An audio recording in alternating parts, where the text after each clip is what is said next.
साहित्यिकाचा गाव. आज पुस्तक परिचय याच्यामध्ये आपण आनंद यादव यांचं साहित्यिकाचा गाव हे पुस्तक बघतोय. ललित लेख आहेत सगळे याच्यामध्ये.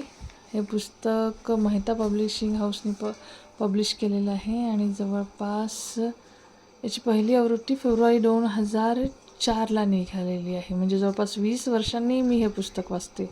या पुस्तकाची किंमत ₹90 आहे आणि यांनी हे पुस्तक श्रीनिवास कुलकर्णी यांना समर्पित केलं आहे. बहुधा त्यांनी जसं लिहिलेलं पण आहे, प्रिय मित्र श्रीनिवास कुलकर्णी यांना परिसरातील गावांपेक्षा एक समृद्ध गाव साहित्यिकाच्या मनात असतो हे तुमच्या आत्मनिष्ठ ललित लेखकांनी प्रथमच कळलं. त्या गावची वाटही त्यांनी दाखवून दिली, असं आनंद यादव यांनी दिलेलं आहे. वेगवेगळे चिंतनशील वैचारिक ललित लेख ह्याच्यामध्ये तुम्हाला दिसून येतात. याची जवळपास अनुक्रम बघायला गेलात तुम्ही तर 18 ललित लेख आहेत. हे शहर खाण्यापासून जी सुरुवात होती तर एका विहिरीचं दफन इथपर्यंत आहेत. ते 18 ललित लेख आहेत. ते अतिशय वैचारिक लेख आहेत की लेखक कसा संवेदनशील होतो एखाद्या घटनेच्या बाबतीत, एखाद्या प्रसंगाच्या बाबतीत, मग त्याच्या गावाच्या बाबतीत आहे, नाही तर त्याला आलेले विविध लोकांचे अनुभव असतील त्याच्याविषयी आहे, त्याला वेगवेगळे प्रश्न पडतात त्याच्या जीवनासंबंधी. तर त्याबाबतनं लेखकाने हे लिहिलेलं सुंदर पुस्तक आहे. शहरखाना ही पहिला लेख आहे याच्यामध्ये जर तुम्ही बघायला गेलात तर भाकड जनावरं जी आहे, जी काही शेतकरी कत्तलखान्याला देतात आणि त्याविषयी काय वाटतं लेखकाला त्याच्याविषयी दिलेलं आहे. त्याच्यानंतर मराठी आपली मातृभाषा तिच्याविषयी लेखकाचे काय विचार आहेत ते पण दिलेले आहे. बेडूक आणि बैल म्हणजे जसे जसे माणसं उच्च शिक्षित होत जातात तसं तसं अहंकाराचा फुगवटा कसा येतो त्याच्यामध्ये, त्यांच्या विचारामध्ये, वृत्तीमध्ये, हे दिलेलं आहे. टाईमपास हे पण आहे. हा पण एक छान ललित लेख आहे. हा मला सगळ्यात जास्त आवडला आहे.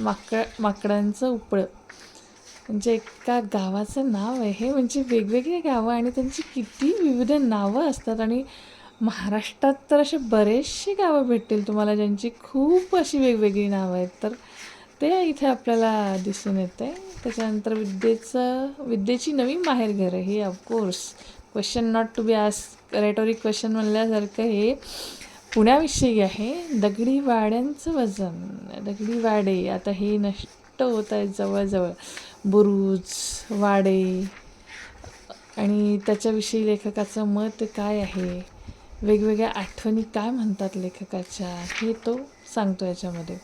झाडांचं अभयारण्य, दिवसेंदिवस झाडांची म्हणजे वृक्षांची वनांची संख्या, जंगलांची संख्या हळूहळू कशी कमी होत जात आहे त्याविषयी एक असं डोळ्यात झणझणीत अंजण घालणारा हा एक लेख आहे. हा पण आवडला, हा पण छान आहे. त्याच्यानंतर पुरुषार्थाचा दसरा. आता हा इथून लेखक वेगवेगळ्या सणांविषयी सांगायला सुरुवात करतो. त्याच्या लहानपणाच्या आठवणी आहे त्याच्यामध्ये. मग दसरा असो, दिवाळी असो, नाहीतर मग पुढे आय थिंक होळीविषयी लिहिलेलं आहे त्यांनी. होळीविषयी लिहिलेलं आहे. त्याच्यानंतर हे एक श्वास आणि निश्वास हा पण एक सुंदर ललित लेख आहे. याच्यानंतर स्नेही, वेगवेगळे नातेसंबंध, त्याच्यात असलेला गोडवा. हा एक वेगळाच विषय घेतला आहे लेखकाने. मांसाहार आणि मी, लेखक शाकाहारी आहेत बरं का, तर त्याच्याविषयी त्यांचं मत काय आहे मांसाहाराविषयी, तर हे लेखकाने याच्यामध्ये सांगितलेलं आहे. मग लहान छोट्या छोट्या बकऱ्या, त्यांचा स्पर्श, मग लहानपणी ते कसे खेळायचे त्याच्यासोबत, असं वेगवेगळं त्यांचे अनुभव त्यांनी दिलेले आहेत. पाळीव प्राण्यांविषयी असो किंवा वेगवेगळ्या प्राण्यांविषयी असो. हिरवी साय हा पण अगदी संवेदनशील करणारा लेखक आहे. हिरवी साय छान आहे हा पण. त्याच्यानंतर बरेचसे आहेत असे. यक्षिणीची उत्तरे हा विंदा करंदीकर यांच्याशी संबंधित हा एक ललित लेख आहे. ते आणि त्यांची नात लेखकाच्या घराला भेट देतात आणि तो परिसर त्यांना किती आवडतो हे दिलं याच्यात. साहित्यिकाचं गाव म्हणजे जे टायटल आहे याचं, पुस्तकाचं जे शीर्षक आहे तेच याच्यामध्ये दिलेलं आहे. तोच लेख आहे. छान लेख आहे. आणि सगळ्यात शेवटचं एका विहिरीचं दफन. विहीर म्हणजे फक्त विहीर नसते, आपण तिच्यात पोहतो, वेगवेगळे अनुभव घेतो. पहिला पोहण्याचा अनुभव असतो, मग आपण जेव्हा पट्टीचे पोहणारे होतो तो एक वेगळा अनुभव. छान आहे, छान आहे. एका विहिरीचं दफन म्हणजे विहीर बुजल्यानंतर काय वाटतं हे एक सांगितलं आहे याच्यामध्ये लेखकाने, की त्याला काय वाटतं, त्याच्या विहिरीसोबतच्या काय आठवणी आहेत हे तो याच्यामध्ये सांगतो. छान आहे पण. आणि पुस्तकाच्या सगळ्यात शेवटी दिलेलं आहे, समाजात वावरणारं साहित्यिकांचं मन सामान्यांपेक्षा अधिक संवेदनशील, चिंतनशील आणि भावनाशील असतं. हे तर सगळ्यांनाच मान्य असेल, कारण लेखक जे असतात ते अतिशय संवेदनशील असतात, भावनाशील असतात एखाद्या प्रसंगाच्या घटनेच्या बाबतीत.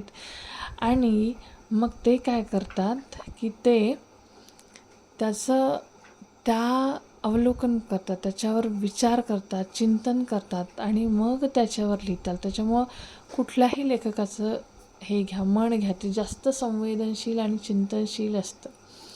आता ह्याच्यात पारंपरिक संदर्भ आहेत, सणादी सांस्कृतिक संदर्भ आहेत, त्याच्यानंतर सणांचं मूळ, प्रयोजन, या सगळ्याच गोष्टी याच्यामध्ये दिलेल्या आहे. याच्यातले जे ललित लेख आहेत ते 3 पैलूंवर आधारित आहेत: समाज, संस्कृती आणि साहित्य. छान पुस्तक आहे, एकदा नक्की वाचा, वाचण्यासारखंच आहे. साहित्यिकाचा गाव, भाषा वगैरे अतिशय शुद्ध, सुंदर पुस्तक आहे, मला आवडलं आहे.